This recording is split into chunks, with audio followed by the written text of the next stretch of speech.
전하기 전에 잠깐 기도하고 말씀 전하겠습니다. 자비로우신 하나님 아버지, 이 시간 주님의 말씀을 듣고 주님 앞에 섰습니다. 하나님, 듣는 자마다 마음을 열어주시고 하늘의 뜻을 깨달을 수 있는 영적의 눈과 귀를 허락해 주시옵소서.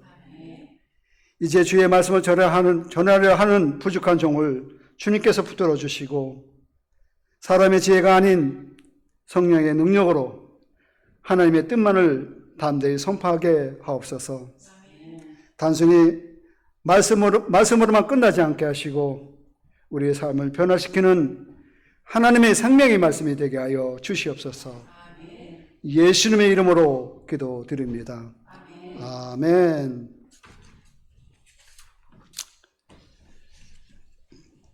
여러분, 슬픈 영화 보셨습니까? 아니면 슬픈 드라마 보셨습니까? 저는 가끔가다 슬픈 영화나 슬픈 드라마를 보면은 우는 장면이 오면은 저도 막 눈물이 납니다. 막 눈물이 흘려서 우리 집사람한테 눈물 흘리는 거 들킬까봐 그냥 몰래 닦는데 남자가 눈물을 흘려 그럴까봐 저는 슬픈 장면이 나오면 그렇게 눈물이 납니다. 여러분도 그러는지 모르겠어요. 저만 그러는가? 그래서 주체를 못해요. 그래갖고 얼른 화장실 가고 싶지도 않은데 민망하니까 얼른 화장실 가서 눈물을 닦고 와서 다시 보고 그런 적이 있습니다. 네. 그래서 오늘 그 말씀이 뭐냐면은 본문에 오늘 읽었다시피 세 종류의 믿음의 눈이라는 이 말씀을 갖고 여러분과 함께 말씀을 나누려고 합니다.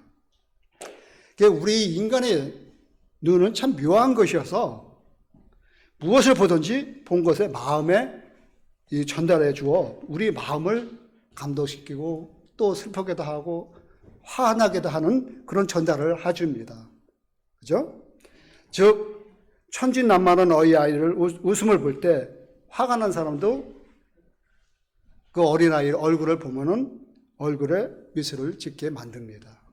네. 또 슬픔에 젖어 있는 사람을 볼 때 같이 슬퍼하기도 하며 그 사람의 눈물을 흘리게 되면 내 눈에도 눈물이 나기도 합니다. 그래서 가끔 텔레비전이나 영화의 슬픈 장면이 보면 우는 장면이 나오면 그렇게 눈물이 흘리게 되는 것입니다. 또한 불의한 일을 볼 때 우리 또 마음에 울분이 나오죠. 화가 치밀죠. 좋지 못한 걸 보면 우리가 또 불쾌함을 갖습니다. 그것은 우리가 눈으로 전달해서 우리의 마음으로 전달하고 뇌로 전달하는 것입니다. 그래서 인간의 희노애락이 보는 것에 의해 많이 좌우되는 것은 우리가 여러분도 저도 경험을 했습니다. 그런데 고린도 후서 4장 10절에 보면 사도 바울은 우리 돌아보는 것은 보이는 것이 아니요 보이지 않는 것이니 보이는 것은 잠깐이요 보이지 않는 것은 영원함이라 그렇게 말씀하셨습니다. 우리들에게는 또 하나의 눈, 즉 제3의 눈이 있어 보이지 않는 것을 볼 수 있는 믿음의 눈이 있음을 가르쳐 주고 있는 것입니다. 오늘의 본문인 히브리서 11장 1절의 말씀은 다시 생각해 본다면 믿음은 바라는 것들의 실상이요 보지 못하는 것들의 증거라고 말씀하시므로 믿음은 본 것을 위하여 행동하는 것이 아니라, 다시 말씀드리겠습니다. 믿음은 본 것에 의하여 행동하는 것이 아니라 눈에 보이지 않고 우리 손에 잡히지 않아도 또한 귀에 들리지 않아도 믿음을 가지고 걸어 나가므로 본 것 같이 또 우리가 손으로 만져본 것 같이 또 우리가 귀로 들어본 것 같이 의심치 않고 믿고 나가는 것을 믿음이라고 하는 것입니다. 우리 예수님께서 이 땅에 오셔서 33년 동안 사신 것을 직접 우리 눈으로 보지 못했습니다. 그가 나의 죄를 대신 지시고 십자가 달려 피 흘려 돌아가신 것을 우리는 보지 못했습니다. 그가 죽은 자 가운데 3일 만에 부활하신 것도 우리는 또 보지 못했습니다. 또한 예수님께서 40일 후에 승천한 것도 우리는 또 보지 못했습니다. 그러나 우리가 다 믿는 것은 육신의 눈으로 못 보아도 믿음의 눈으로 보아 나의 마음을 움직여 주었기 때문에 이 믿음으로 우리는 구원을 확신을 얻게 되고 한 번도 가서 보지 못한 하나님의 나라를 그 언젠가는 반드시 갈 것이라고 우리는 믿고 있는 것입니다. 왜냐하면 우리들에게는 볼 수 없는 것을 볼 수 있는 믿음의 눈이 있기 때문입니다. 아멘. 성령님이 눈에 보이십니까? 네. 그렇지만 성령님은 우리는 바람이라고 표현합니다. 바람은 눈에 보이지 않지만 나무를 움직입니다. 그죠? 네, 아멘. 그래서 저는 이 시간에 우리들이 소유하고 있는 세 가지 종류의 믿음의 눈에 대해서 생각해 봄으로써 여러분과 은혜를 함께 나누고자 합니다.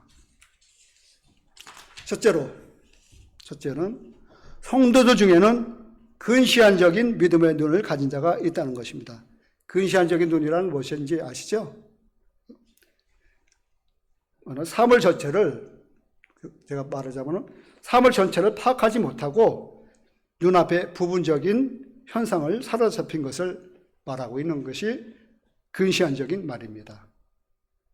근시안적인 믿음을 가진 사람은 항상 당장 눈에 보이는 것에 의해 매일의 삶을 좌우되며 또 신앙생활도 좌우된다는 것입니다.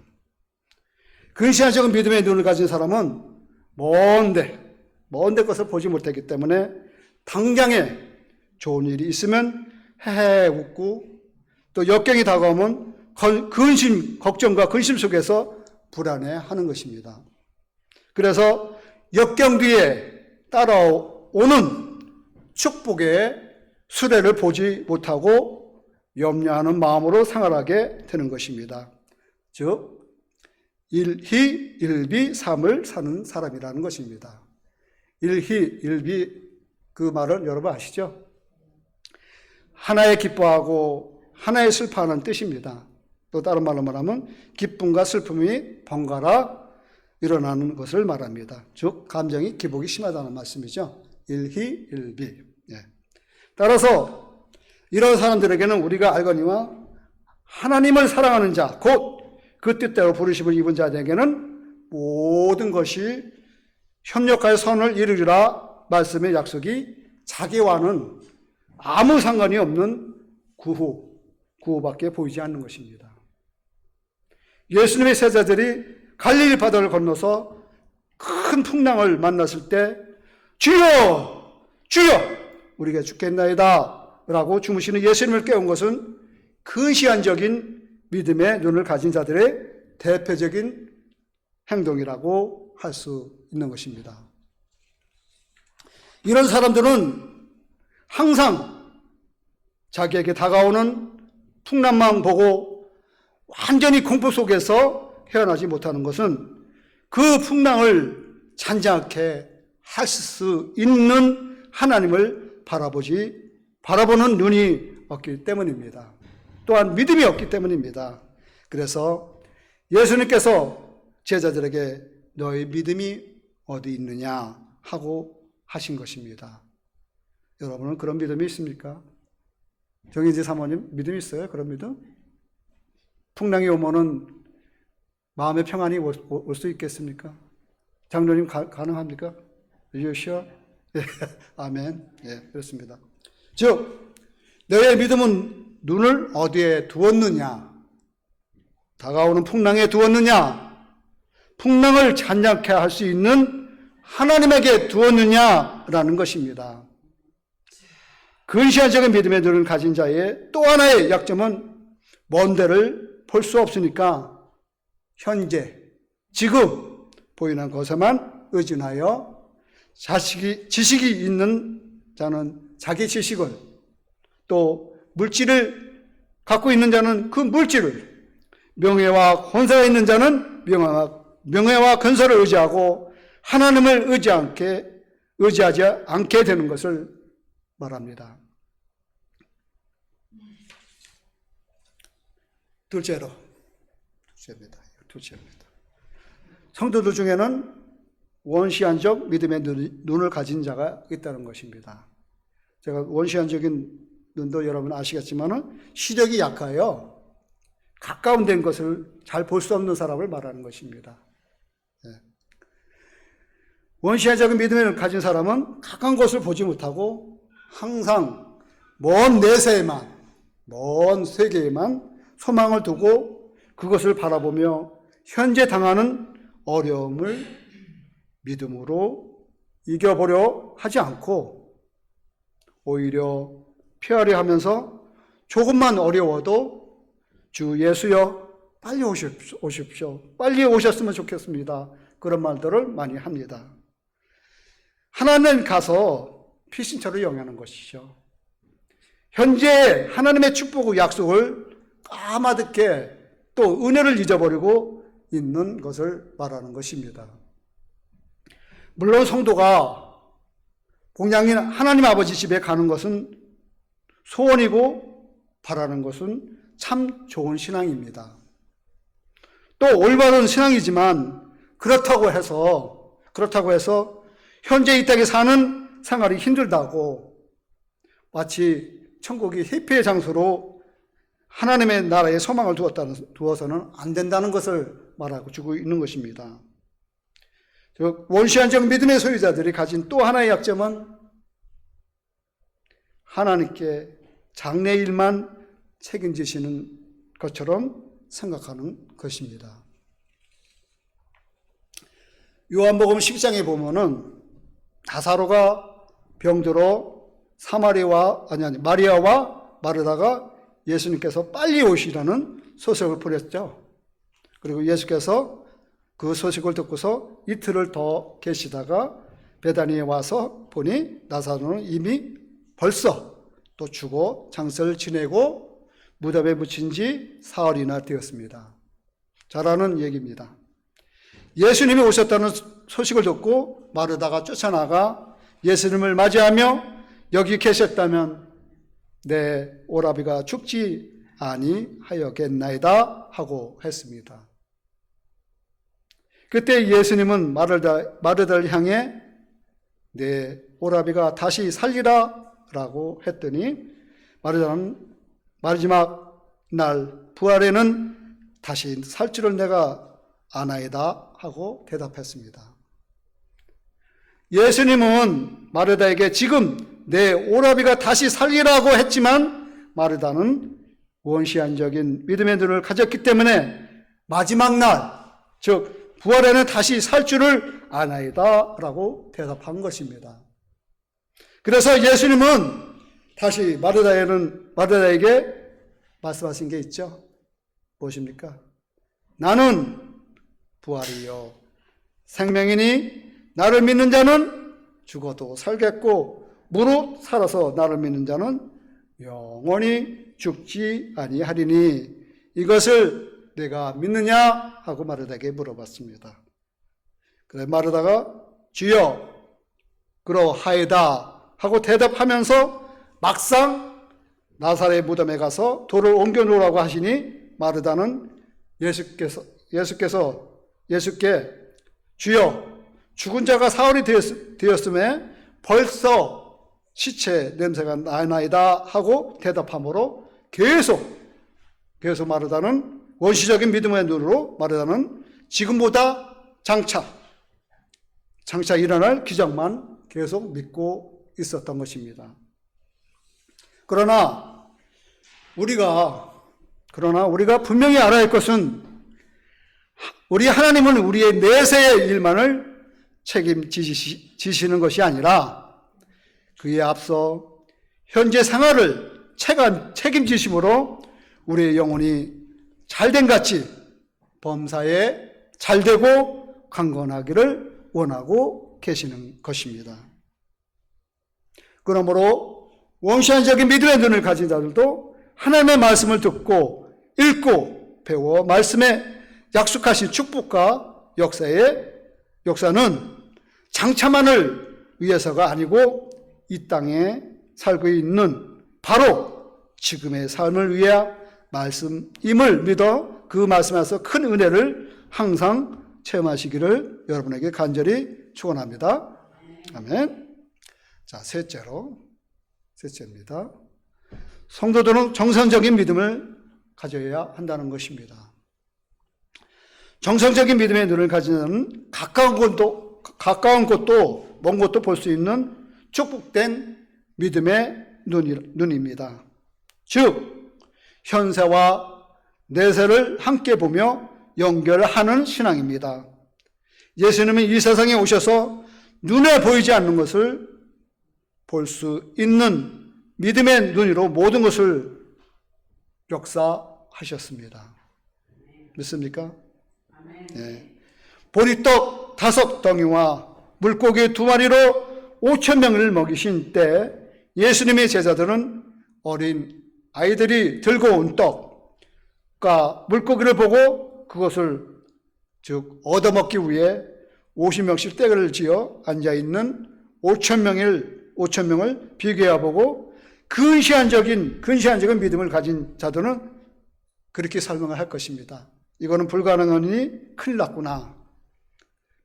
그리고 또 원시한적인 눈을 가진 자는 오늘 떡이 5개와 물고기 2마리여서 여러분을 먹을 수 없으니 이 다음에 하늘나라에 가면 이보다 더 좋은 음식을 실컷 먹을 수 있으니 오늘을 돌아가라고 분명히 그렇게 말했을 것입니다. 그러나 예수님의 눈으로 하나님께 기도하면 5,000명을 먹고도 남을 수 있는 보리떡과 물고기를 보았기 때문에 축사하신 후 떼어 나눠 주라고 말씀하신 것입니다. 우리가 복음서를 읽어보면 예수님의 칭찬을 받은 사람은 유대 사람이 아니고 로마인 백부장을 볼 수 있습니다. 즉 예수님께서 가버나움을 갔을 때 한 백부장이 자기 하인의 병을 고쳐달라고 예수님께 찾아왔습니다. 그래서 예수님은 주님이 직접 가서 고쳐주리라고 말씀하시니 이 백부장이 주여 내 집에 들어옴을 나는 감당치 못하겠사오니 다만 말씀으로만 하옵소서. 그러면 내 하인이 낫겠나이다 하고 대답함으로 예수님으로부터 그런 칭찬을 받죠. 이스라엘 중 아무에게도 이만한 믿음을 가진 자를 만나보지 못하였노라 하고 칭찬했을 뿐 아니라 그 하인의 병도 고침을 받았습니다. 어떤 믿음의 눈이 정상적인 믿음의 눈을 소유한 믿음이냐고 할 때 한마디로 말씀드려 믿는 자에게는 능치 못함이 없다는 말씀 위에 굳건히 믿음이 바로 올바른 믿음의 눈을 가진 자가 되는 것입니다. 그러므로 정상적인 믿음의 눈을 가지면 성경대로 믿으며 성경대로 이루어지고 성경대로 안 믿으면 하나도 안 이루어진다는 것을 믿게 되는 것입니다. 따라서 내가 하나님의 말씀 속에 깊이 뿌리를 박으면 정상적인 내 믿음의 눈이 점점 밝아져 전에 보지 못했던 것까지 보게 되는 축복을 얻게 되는 것입니다. 모세가 이끄는 이스라엘 백성이 홍해 앞에 이르렀을 때 모세는 앞을 가로막고 있는 홍해와 뒤에 쫓아오는 애굽의 군인들을 본 것이 아니고 홍해를 갈라 육지같이 만들 수 있는 하나님을 보았기 때문에 너희는 두려워 말고 가만히 서서 하나님께서 오늘날 너희를 위하여 행하시는 구원을 보라. 그렇게 말씀하셨죠. 너희가 오늘 본 애굽 사람은 또다시 영원히 보지 못하리라 하고 외칠 수 있던 것입니다. 출애굽기 14장 13절에 분명히 나와 있습니다. 저도 이 말씀을 준비하다가 이 구절은 처음 봤습니다. 오늘날 너희를 위하여 행하시는 구원을 보라. 너희가 오늘 본 애굽 사람들을 또다시 영원히 보지 못하리라. 저는 이건 처음 봤습니다. 말씀을 좀 배워서 영원히 보지 못하리라. 나중에 시간 되면 출애굽기 14장 13절 한번 보시기 바랍니다. 또 여호와서는 약속의 땅인 가나안 입구를 막고 있는 여리고 성을 앞에 놓고 두려워 떨며 염려하지 않는 것은 하나님의 지시에 따라 하루에 한 번씩 성을 돌고 7일째 7번 돌면 아무리 강한 성이라도 무너질 것을 믿었기 때문에 자기 힘오르지 않고 말씀대로 순종한 것입니다. 여러분 여기에 가장 여호수아가 실패한 거 아시죠? 제가 그 전에 수요 예배 때 말씀 전했는데 아이성이죠. 아이성은 하나님을 의지 않고 자기대로 만만히 보고 아이성을 쳐들어가서 이스라엘 군인들이 많이 죽었고 실패를 했습니다. 몇 번을 거쳐서 실패를 했습니다. 그들은 하나님을 보지 못했기 때문입니다. 그 큰 성은 우리가 힘으로 그 큰 성은 무너뜨릴 수 없다는 것을 알고 하나님을 의지했을 때는 그 여리고 성이 손 하나 되지 않고 믿음으로 그 성이 무너졌지만 그 작은 성 아이성 하나는 여러 번 실패하고 또 이스라엘 군인들이 여러 번 죽고 참패했던 것입니다. 그 여러분도 삶도 만만히 보고 이 세상은 만만히 보고 내 뜻대로 한다 그러면 이 세상에 내 뜻대로 되는 건 아무도 없을 것입니다. 나는 주님 앞에 약하다는 것을 고백하고 연약하다는 것을 고백하고 하나님을 매달려야 하나님이 그 인생을 책임져 주시는 것입니다. 진인사 대천명이라는 말을 아시죠? 그것은 하나님 내가 할 도리는 내가 다 할 테니까 하나님은 좀 계시고 내가 한 다음에 못하는 것만 하나님은 해주시오. 그건 하나님이 가장 싫어하는 말씀입니다. 하나님을 전적으로 내 인생을 내려놓는 삶이 그 삶이 하나님의 축복의 삶인 것입니다. 그 길만이 축복의 길이고 우리가 삶이 형통할 수 있는 것입니다. 형통이 뭡니까 여러분? 한번 물어보겠습니다. 형통이 뭡니까? 돈 잘 벌고 건강하고 또 뭐 큰 집 짓고 큰 차 사고 뭐 그러는 호화스럽게 생활하는 게 형통입니까? 아닙니다. 형통은 그런 게 형통이 아니라 우리 주님이 우리 삶과 함께하는 것이 그게 형통입니다. 그것이 바로 형통입니다. 왜냐하면 그분이 우리 삶을 붙들으시고 우리 삶의 주인이기 때문에 우리 삶을 이끌어 가기 때문에 우리 삶은 그분과 함께 형통한 길을 걸어갈 수 있는 것입니다. 그래서 나의 생활 속에 삼켜버릴 듯한 폭풍과 같은 문제가 여러분에게 다가옵니까? 폭풍의 문제만 보지 마시고 폭풍을 잔잔케 하실 하나님을 바라보시기를 바랍니다. 홍해와 같은 문제가 내 생활에 여러분에게 깔려 있습니까? 홍해같이 내 앞길을 가로막는 문제만 보지 마시고 그 문제의 바다를 갈라 축복의 길을 걸을 수 있도록 인도하실 하나님을 바라보시고 믿음의 길을 가시기를 축원합니다.